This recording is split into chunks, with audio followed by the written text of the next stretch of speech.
Man, it's been a minute. Most people won't be used to this sort of video. This is how this channel started, review videos, but where have I been? What's happened? Well, FIFA's dead. You are done. Let's be honest, FIFA's been dead for like 2.5, 3 months. I don't want to play this game, it's trash as well. Moving on from that, I've become like the biggest One Piece glazer. I'm only like 70 episodes in. I went to Silverstone, I watched United lose the Europa League final, went to the semi-final. I've been a busy guy, and I was enjoying my life. And then...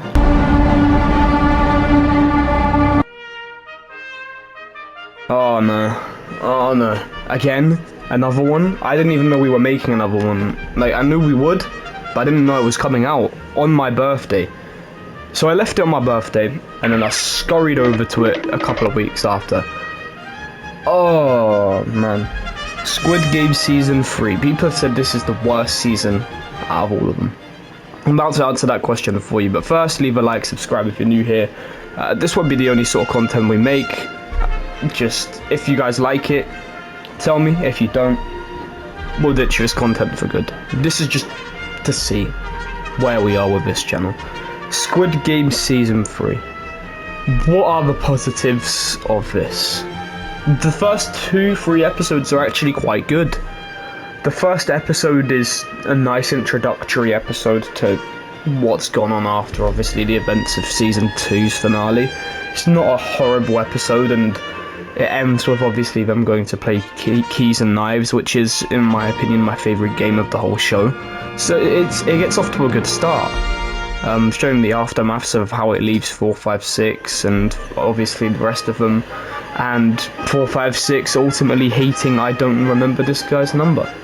I'll throw him up on screen, I don't remember his number, but Ponytail Man that claimed to be a Marine, yeah, he doesn't like him, and rightfully so. This episode, yeah, it goes into quite a bit of depth. Number 11 guard helps out the player whose daughter has cancer, and it's not a terrible episode. It's not horrible, it's not great. It's not the weakest of the whole season. It could be worse. And then we get to episode 2, Keys and Knives. Well, this episode is probably the best of the season, I think. And we get the trans players moving like Prime 1 in this game, bro. They just cut through everyone who stood in their path. Until... Psych a lot! Yeah, these guys were moving like De Bruyne or Aguero, bro. Like, 3-3-3 and like... schizophrenic Thanos wannabe, just they also go crazy in this game, and unfortunately they do kill this character, but at the end of the day we all knew like they weren't going to survive until the end, and the same with a lot of the characters that get off in the final few episodes of this show. Shaman Woman, brother, just my honest reaction to her dying. Old guy, he cheated death, like gutted. And then 4, 5, 6 confronts his demons. Bro, this guy, if you thought in season 2 he upgraded and he looked a bit more angry and he looked a bit more rageful and a bit more hateful, this season, these episodes, jeez man, jeez, the way he is hellbent. He's hating more than Dio from JoJo's Part 1, man. The way he's just hating on this guy, and this is #1 hater. #1 hater all time, bigger than Lex Luthor from the new Superman movie. The way he just guns to kill this guy is crazy. And the fact that he eventually gets it done in such a painful manner as well is insane. So, then he tries to take his own life because he believes it was his own fault that everyone died, and... kind of has a point, kind of doesn't. Episode 2 ends with arguably the saddest scene of the show. Possibly.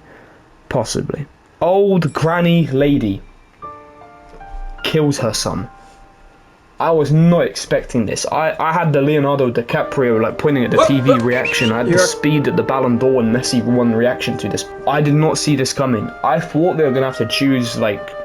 I thought they were both going to survive this game and they were just going to have to choose later on which one survives. Let's be honest, old lady wouldn't have made jump rope game anyway, and we'll get to like that later, but the way she just kills him out of nowhere to protect the baby is crazy. And yeah, 222 gives birth in this episode, which was kind of crazy just in the middle of the game. They, like, deliver a baby. The old woman is just her, to be honest with you. Like, she delivers a baby mid-game with 222. This episode was crazy. A lot happened. This is my favourite episode, I think, of the 6 we got. It's not a bad episode at all. Episode 3. So nothing really happens in this episode too big. They don't really do anything too large, like in terms of the main cast. Episode where they find out that the captain of the boat could possibly be a fraud. Yeah, that's right. The fucking captain from Tintin could possibly be a fraud. Who would have thought the guy that pushed this guy so blatantly off the boat would be a fraud? Anyway, the elites, or whatever they're called, the VIPs, that's them. The VIPs discuss that the baby should be put into the game. The baby. So then they go and play Jump Rope, which has quite a fire song. The whole, like...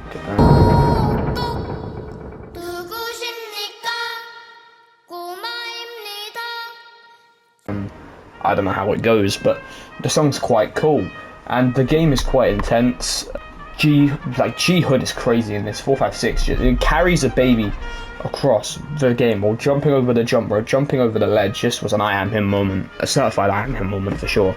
And also in episode 3, I think there's someone hanging right there. The old woman kills herself.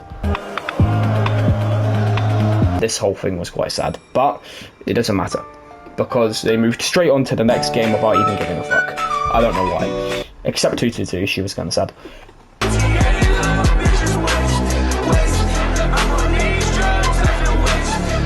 222 picks up where It's Not Your Fault left off, with the guy pushing people off the edge, and it's an alright episode. It's not the worst of the season. We get the dynamic between 222 and 333. Then 333 kind of snaps here and changes, because 222 was like, "You're not seeing the kid anymore, bitch," and he was like, "Oh hell no." 222 decides that she's not going to make it, and she's not going to make Ji-Hun risk his life, and she just basically kills herself. She falls to her death along with like Thanos, like wannabe person as well. I think that's the only other notable death of this one. Then in the rest of this episode we get a terrible CGI dog. Ugh. Bro, it's not Chopper. Bro, it's not Chopper from GTA. And then we get to the next episode, the circle, the triangle, and the square. This trash. I don't even know what to say about this one. The final game is a bit weird. They make some odd decisions. My boy Minsu, he dies straight off the gate in this one.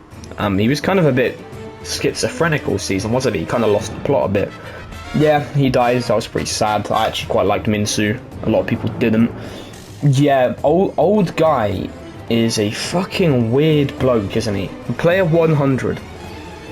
Like, he has to be on the register, like back in South Korea somewhere. Just, who is this guy? They fight, they kill a couple more notable characters, and then player 100 gets offed by 333.